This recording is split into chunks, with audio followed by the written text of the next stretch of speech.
Salut, je suis Abraham, celui que Dieu a appelé pour être le père d'une grande nation. Il m'a promis une descendance aussi nombreuse que les étoiles du ciel.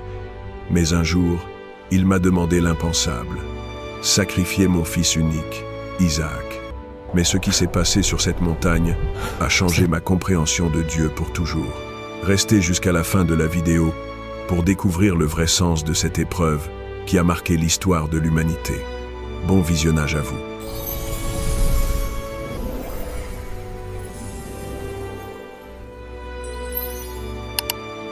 Il y a bien longtemps, j'étais encore Abraham, vivant dans la ville d'Our en Chaldée avec ma famille. Ma vie était paisible, mais quelque chose manquait cruellement. Sarah et moi n'avions pas d'enfants. Les années passaient et notre espoir s'amenuisait. C'est alors que Dieu me parla d'une manière que je n'oublierai jamais. « Abraham, quitte ton pays, ta famille et la maison de ton père. Va vers le pays que je te montrerai. Je ferai de toi une grande nation. Je te bénirai et je rendrai ton nom grand. » Cette voix, elle résonnait avec une autorité divine que je ne pouvais ignorer. Malgré mes 75 ans, malgré l'incertitude, j'ai obéi. Sarah et moi avons tout quitté pour suivre cette promesse divine. « Abraham, tu es sûr de ce que tu fais? Nous n'avons aucune idée d'où nous allons. » « Sarah, j'ai confiance en celui qui m'appelle. Il nous guidera. » Pendant des années, nous avons voyagé, établi des campements, construit des hôtels pour honorer Dieu. Mais l'attente devenait de plus en plus difficile. Comment Dieu pouvait-il faire de moi le père d'une grande nation alors que je n'avais même pas un seul enfant? Un soir, sous un ciel étoilé, Dieu me parla à nouveau. « Abraham, regarde vers le ciel et compte les étoiles si tu le peux. Ainsi sera ta descendance. » Mais Seigneur, comment cela est-il possible? Sarah et moi sommes âgés, bien au-delà de l'âge d'avoir des enfants. Y a-t-il quelque chose de trop difficile pour l'Éternel? Et miracle, à l'âge de 90 ans, Sarah tomba enceinte. Quand Isaac naquit, notre joie était indescriptible. Enfin, la promesse se réalisait. Ce petit garçon était notre trésor, l'accomplissement de décennies d'attente. Regarde-le, Abraham, notre fils. Dieu a tenu sa promesse. Oui, Sarah, Isaac sera le commencement de cette grande nation que Dieu nous a promise. Isaac grandissait en sagesse et en grâce. Je l'emmenais avec moi au pâturage, lui enseignais les voies de l'Éternel. Chaque jour avec lui était un cadeau.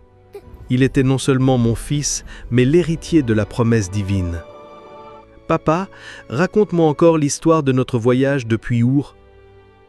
Mon fils, Dieu nous a menés ici pour accomplir ses desseins. Un jour, tu comprendras pleinement ton rôle dans cette grande histoire. Mais un matin, Dieu m'adressa une parole qui glaça mon sang et ébranla tout mon être. « Abraham, me voici, Seigneur. Prends ton fils, ton unique, Isaac, que tu aimes.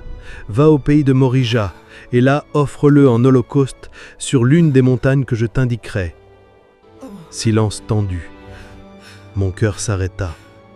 Comment Dieu pouvait-il me demander cela? Isaac était tout pour moi, l'enfant de la promesse. Sans lui, comment ses desseins s'accompliraient-ils? Mais j'avais appris à faire confiance à Dieu, même quand je ne comprenais pas. Le matin suivant, je me levai tôt, fendis du bois pour l'holocauste et sellai mon âne. Mon cœur était lourd, mais ma résolution était ferme. « Isaac, mon fils, nous partons offrir un sacrifice à l'Éternel. »« D'accord, papa. Où allons-nous ? » ?»« Vers les montagnes de Morija. Prépare-toi. » Pendant 3 jours, nous marchâmes en silence. Chaque pas me rapprochait du moment le plus difficile de ma vie. Isaac marchait à mes côtés, confiant et innocent, ignorant ce qui l'attendait. « Papa, nous avons le feu et le bois, mais où est l'agneau pour l'holocauste ?» Ces mots me transperçaient le cœur. Comment répondre à mon enfant bien-aimé? « Mon fils, Dieu pourvoira lui-même à l'agneau pour l'holocauste. » Arrivé au lieu que Dieu m'avait indiqué, je construisis un autel et disposai le bois. Mes mains tremblaient. Il fallait maintenant dire la vérité à Isaac. « Isaac, mon fils, c'est toi que Dieu demande en sacrifice. » Quoi? Papa, je ne comprends pas. Dieu m'a demandé de t'offrir en holocauste. Je ne comprends pas non plus, mais j'ai confiance en lui. À ma grande surprise, Isaac ne résista pas. Sa foi en Dieu et sa confiance en moi étaient si profondes qu'il accepta de se soumettre. « Si c'est la volonté de Dieu, papa, alors je suis prêt. » Avec des larmes dans les yeux, je liai Isaac et le plaçai sur l'autel. Ma main tremblait en tenant le couteau. Ce moment était au-delà de toute compréhension humaine. « Pardonne-moi, mon fils.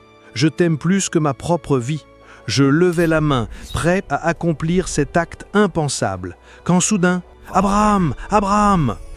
C'était la voix d'un ange de l'Éternel. « Me voici! N'avance pas ta main sur l'enfant et ne lui fais rien, car je sais maintenant que tu crains Dieu, puisque tu n'as pas refusé ton fils, ton unique. » Mes jambes faillirent sous moi. Dieu avait pourvu. Je levai les yeux et vis un bélier retenu dans un buisson par ses cornes. « Regarde, Isaac, Dieu a vraiment pourvu à l'agneau. Papa, Dieu nous a sauvés. » Je pris le bélier et l'offris en holocauste à la place d'Isaac. Et j'appelai ce lieu « L'Éternel pourvoira », car en ce lieu, Dieu avait montré sa fidélité. L'ange de l'Éternel me parla une seconde fois. « Parce que tu as fait cela, et que tu n'as pas refusé ton fils, ton unique, je te bénirai abondamment. Je multiplierai ta descendance comme les étoiles du ciel, et comme le sable du bord de mer. Ta descendance possédera la porte de ses ennemis. Toutes les nations de la terre seront bénies en ta descendance, parce que tu as obéi à ma voix. » Ce jour-là, j'ai compris quelque chose de fondamental sur Dieu. Il ne demande jamais ce qu'il n'est pas prêt à donner lui-même. Des siècles plus tard, sur cette même montagne de Morija, Dieu donnerait son propre Fils unique pour sauver l'humanité. « Papa, est-ce que Dieu voulait vraiment que je meure ? » Non, mon fils, il voulait voir si j'étais prêt à tout lui donner. Et il m'a montré qu'il pourvoit toujours au bon moment. Isaac et moi sommes redescendus de la montagne transformée. Notre relation avec Dieu avait atteint une profondeur nouvelle. L'épreuve n'était pas pour détruire, mais pour révéler et fortifier notre foi. Cette histoire nous enseigne que Dieu teste notre cœur non pour nous faire du mal, mais pour nous préparer à ses plus grandes bénédictions. Parfois, il nous demande de lâcher ce qui nous est le plus cher pour nous montrer qu'il est notre véritable trésor. L'obéissance à Dieu, même dans l'incompréhension, ouvre la voie à ses miracles. Ma foi a été testée au maximum, mais Dieu s'est révélé fidèle. Il en est de même aujourd'hui. Quand nous faisons confiance à Dieu dans les moments difficiles, nous découvrons sa provision divine.